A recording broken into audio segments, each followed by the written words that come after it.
So what I've done is I've made a list of things that I'd like to accomplish today, and I'm hoping that will keep me on track and cut down on the analysis paralysis that makes my videos 45 minutes, because I'm just all over the place. Instead of listing off like a bunch of things, and dogs, instead of listing a bunch of things that I want to do, let me just get to work, and you're gonna see what I'm gonna do, and it's gonna be in the title of the video, what I'm doing. I like that. Okay, let's go with that. Okay, here we go. Chloe. First thing I want to knock off my list is picking this Roselle. I want to make some jam later, a regular, and then I make one with a habanero, it's a little spicy. And I saw on a reel or a TikTok or something odd like that the more you harvest these, the more you harvest, the more flowers you get with more that make more of the fruit. And I should have known that. That seems like duh. I didn't know that. So I'm gonna start picking now. I used to wait till the end of the season till it was full and they were almost bad, and then pick them. I could have started picking a couple weeks ago. Anyway, here we go.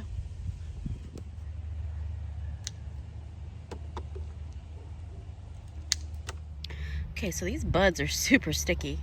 Last year I had red ants all over them. This year I'm not seeing red ants, but they are very sticky. Flowers are gorgeous. All right, I'm getting back to work. I'm getting distracted. I'm gonna leave the smaller ones for right now. Yeah. Pretty.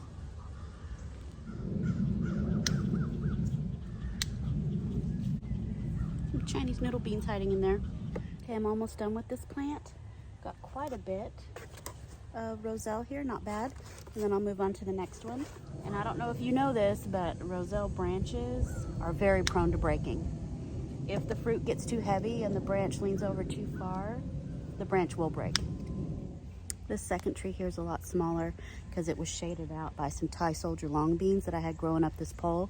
Like, it was completely shaded out until, I don't know, I guess a month ago, I think is when I cleared all that out. So there's only a few, I'd say maybe 20 fruits on here that are harvestable. Okay, so here's an example of why you want to cut this fruit off here. See, there's a bud coming off to the side, and that bud right there will get bigger once this one's gone. So interesting. Such a pretty plant. Oh, and I also heard to pull these off. If you see them, normally the plant will get rid of them itself, but if you see them, you can pull those out. It's hard to take a bad picture of Roselle. They're so photogenic. Man, just supermodels of the garden. They're gorgeous. There's the finished product. All that pretty Roselle hibiscus. So I'm gonna go put this in the house so it's not sitting out in the sun. And I think next I'm gonna tackle the Giants of California Zinnias. They look really grody and moldy. Let's have a look at those. Okay. These zinnia, the flowers are beautiful, right? They are. And I'm gonna harvest some to make a bouquet for the house. But the foliage is, it's tacky and grody. And honestly, it's just gotta go. So.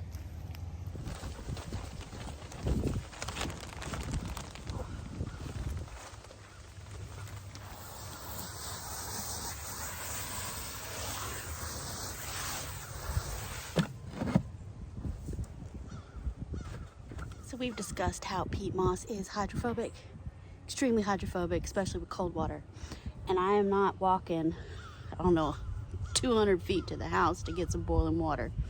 So I'm gonna let this soak for most of the day because I have some projects for later on that will require this peat moss. So I'm just gonna let it soak. And I'm not getting the hot water. Okay. So when I take out these zinnias here, please know that I am not taking out every zinnia in the garden. I'm not, I promise. I mean, there's plenty of beautiful, beautiful tame specimens there. Look at all those beauties here, plus that big Tixie back there. So just know I'm taking out a ratty-tatty bunch.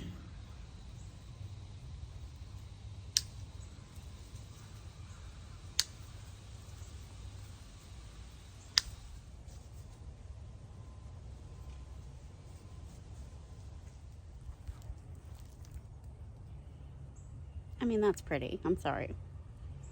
That's gorgeous.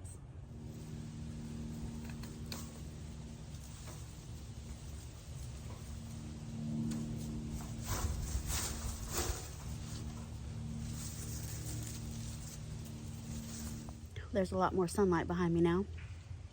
My gorgeous bouquet of zinnias. I'm going to tell you the cutest things are found when working in the garden. Look at that cuteness. Isn't that cute? I find the cutest things. I mean, he's adorable. Okay. Okay, so my next project's going to be a little more extensive. This bed here on one side of the wagon arch has got some squash in it that never did anything. I'm gonna incorporate some of that peat moss and maybe a little, I think I have a half bag of potting mix or something, just to bring the level up a little bit. It's a little low in there. I think we're gonna plant that up with some of my brassicas from the office. Let me think about that. I know I wanna clean out the zucchini and prepare the bed. That's on my list. What to put in it is not. So, whenever the sun goes down. So let's say it gets 4 to 5 hours of sun a day. 4 to 5 hours of sun. Hot sun.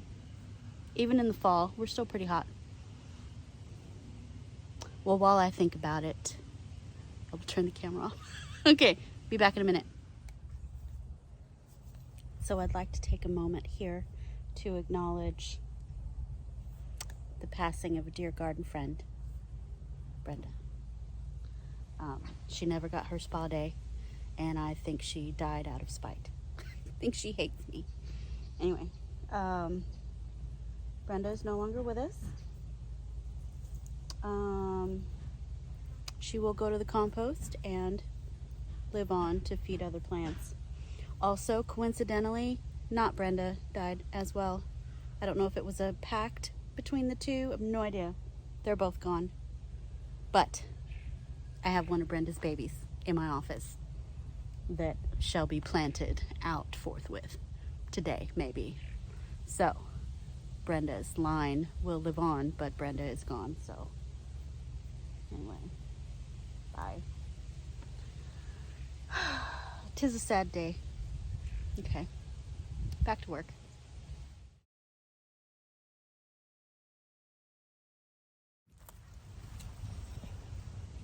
What I want to do is I want to bring in a little more dirt from the dirt pile.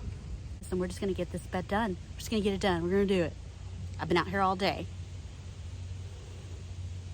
Not getting much done, but here we go. So this is my dirt pile, just in case you were wondering. It's overgrown with weeds, but I've been grabbing from it for, what, about a year? So let me put on my dishwashing gloves. These are so nice, so I like them. And what I'm going to do, I've got the this cheaper dirt that we get a dump truck load of for $85. Used to be. Anyway, I think the price has gone up. Anyway, so 14 yards of it is like $85, which is really good. And then I'm mixing that with my peat moss just to lighten it up because there's a lot of clay in this. It's like river sand that they dug up from a pond that they're building in the neighborhood, retention pond. So it's just like old river sand, used to have trees on it, whatever. I'm yapping. I'm gonna mix these two dirts together, and then I'm gonna fill in that bed over there so I can get my brassicas planted. And I'm just using my hands, by the way. You see that? This is real interesting. It's a real important part of the video. Okay.